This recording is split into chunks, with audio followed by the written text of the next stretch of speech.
The story. One of my earliest experiences as a teacher, I made a big mistake. There was a boy who had an accent that grated on my nerves, and just before school started, I went out into the playground to do yard duty observations, and he was complaining about losing the game. And without stopping to think, I ridiculed this boy. I can only imagine the pain that I would have caused this boy at that time. G'day, I'm Jimmy Colefax. Welcome to The Story. Well, Gary Lewis is a retired primary school teacher who's been involved in pastoral ministry and pioneered chaplaincy in Victorian schools on the Mornington Peninsula. In his life, he's had to overcome numerous obstacles. However, he's now using those valuable lessons as inspiration for the children's books he writes. Today, we'll find out how Gary is encouraging others as he shares his story. He's having a chat with Karen Hunt. Gary, welcome to the program. Thank you, Karen. Good to be here. You were an active outdoor young boy. You loved marbles, football, tadpoles, but also a tender-hearted boy and had a very creative mind. Stories have always played an important role in shaping your thinking and actually becoming a storyteller and a story shower. Show and tell. Well, it's your turn to tell us, how was growing up in West Heidelberg, Melbourne, Australia? What was that like? Well, it was a housing commission area in the northern suburbs of Melbourne. It wasn't one of the poorest areas. On one side of Bell Street in Melbourne was our area of growing up. On the other side, it was what they call the Olympic Village. So as a kid, we didn't really have anything to do with the kids from the Olympic Village because they were of a different class. But we got used to our neighbourhood with lots of friends, and we could play cricket in the street. It was wonderful. We could ride our bikes. We could play marbles up and down in the gutter. We could kick tin cans around, play hide and seek underneath the lamppost outside our house. It was a lot of fun. We had really good neighbours, but we also had some not good neighbours. Look, growing up in a housing commission area certainly has its challenges. Being one of six kids, we lived in a house that was joined together with another house. The other neighbours didn't really look after their place, but my mum and dad took a lot of pride in our house. Dad was into gardening. My sisters were into pets. It was a lot of fun growing up in West Heidelberg. Now, you said your dad was into gardening. I'm also aware that your dad was a shift worker filling gas bottles. How did that play out with his family? Well, that was really hard because Dad, being the father of six kids, we got used to Dad being around at different times. 3 rotational shift works, night shift, afternoon shift and day shift. And so we got used to Dad sleeping during the day. We got used to Dad coming home late at night. But being the father that he was fully committed to his family and fully committed to being involved in church and prayer and discipling his children to grow up and love the Lord. And your mum, a home-based machinist. How did she cope with 6 kids in that context? Mum was an amazing woman. Her trade was as a machinist. She also had worked as a young woman at Myer in Melbourne. She also went back many years later to sales work at Myer. But Mum was fully committed to providing for the family. Living in a rental situation was not easy. Living with 6 children would have been challenging, and one of those was a hearing-impaired child who had special needs. So financially, it was a challenge for Mum. Dad not having a trade, and Mum worked day and night making clothes, but also making toiletry bags. And as a family, we all had to do our part. We had our chores to do, but we also had a role to play in making these toilet bags so that they could be delivered and Mum could get her next project.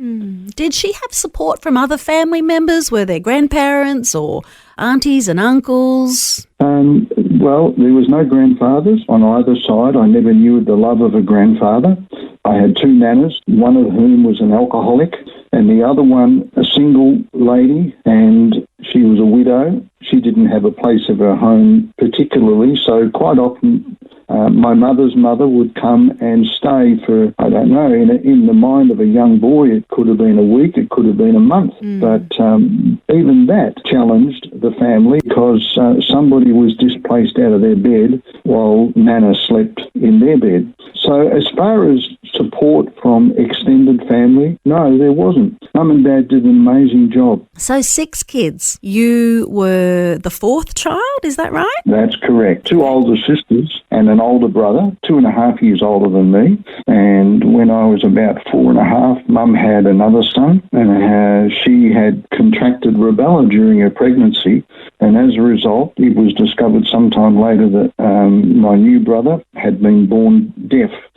That threw me at an early age into being displaced, as after nearly 5 years of being the youngest, Yes. my younger brother, when he was diagnosed as being deaf, it threw our family. I cannot possibly imagine how my parents would have felt when they found out. The entire focus of our family shifted from just having a new little fella to care for Yes. to how do we communicate and care for this toddler who could not hear and not speak.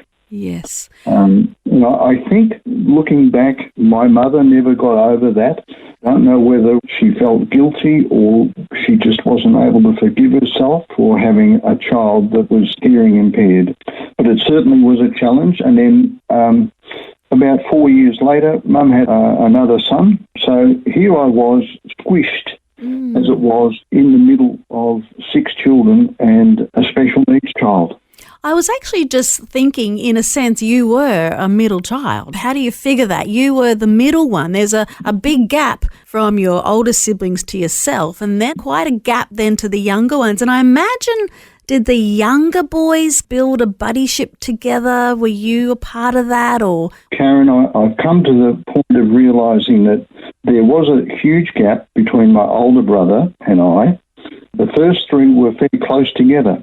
I was the baby for 4.5 years, and then Mum has another one, and then 2 years later she has another one. So the younger 2 definitely did form a strong buddy relationship, and although we were a happy family, it seemed like I never really connected or bonded with any of my brothers. The 4 of us slept in the same room on double bunks, but never had that strong bond with any of them. is that something that you longed for at the time, or you didn't really realise the need? No, I didn't realise at that age. It was only when I became a teenager and an adult that these things really start to play out in how I viewed myself. Sure. As a little boy, I remember Mum saying, there were lots of people, when they saw you in the pram, they would look at me and say, he's clever, he's bright, he's going to shine, this lad.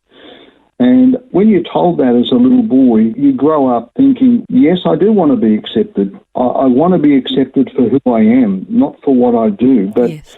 This set me out on a path of trying to please people by performing, being clever, shining as bright as I could, endeavouring to do the best that I could, but my best was never good enough for me. And I really did feel as if I was not really accepted for just being me. And this, of course, influenced my desire and attempts for sibling and peer relationships and acceptance. An example of that, I love to draw. When I say draw, I can't draw out of my head. I've got a good eye for detail and I can copy well, but I never did anything original. I mean, I could set out on making the dimensions and the perspective different from the original, and therefore I made it my own. And I remember one day, for the first time ever, I actually drew something out of my head. It was an athlete running. Now, I thought it looked okay, and so I went to one of my siblings seeking approval. Got the approval of the sketch, okay, but it didn't satisfy what I was really seeking. I was really seeking approval for myself and not for my drawing. And I remember to this day, I felt so upset with myself that I tore up that picture. Oh, did you? Beneath the weight of my empty heart and my unrealised self-esteem. So you went through your schooling years, primary school, your high school, you worked at your local milk bar, you entered into the national service. I mean, this is all prior to your children's ministry, chaplaincy. Yes. So you've been all of these things in your lifetime, and then you have this epiphany of significance when a pastor gave you a devotional entitled The Hidden Child of the Past. Was this a bit of a life marker moment for you? This was definitely a life marker. As I read this series of notes, I actually saw myself as a child hiding in a fearful way because of something that I was required to do. It was something that confronted me enormously, and these sorts of experiences built up to the point that I started to resent my parents for the way I thought, the way I felt, the way I behaved. I even started to resent my parents for the way I looked, because I looked so much like my father. Whilst the devotion from Selwyn Hughes was powerful, it was a turning point for me. It wasn't until about 4 years later that in my devotionals, the Lord had taken me to Psalm 139. And I read that psalm and I started weeping because the Lord spoke to me and he said, in all of history, there were no two people that he could entrust the life of Gary Lewis to than Bruce and Dorothy. And that broke my heart. And as I journaled my notes in the form of a prayer, when I'd finished, the Lord said, now you send that to your parents. This will be a way of healing for you. So I decided to use my calligraphy skills and I wrote out my notes and addressed them to my mum and dad. And at the same time, I decided to record my own voice so that they would actually hear the expression. And I sent that to them. It was a wonderful life marker time of healing. It set me on the path to discovering who I was in Christ in a much more meaningful way. That would have been a very brave thing to do at that time. Well done. Thank you.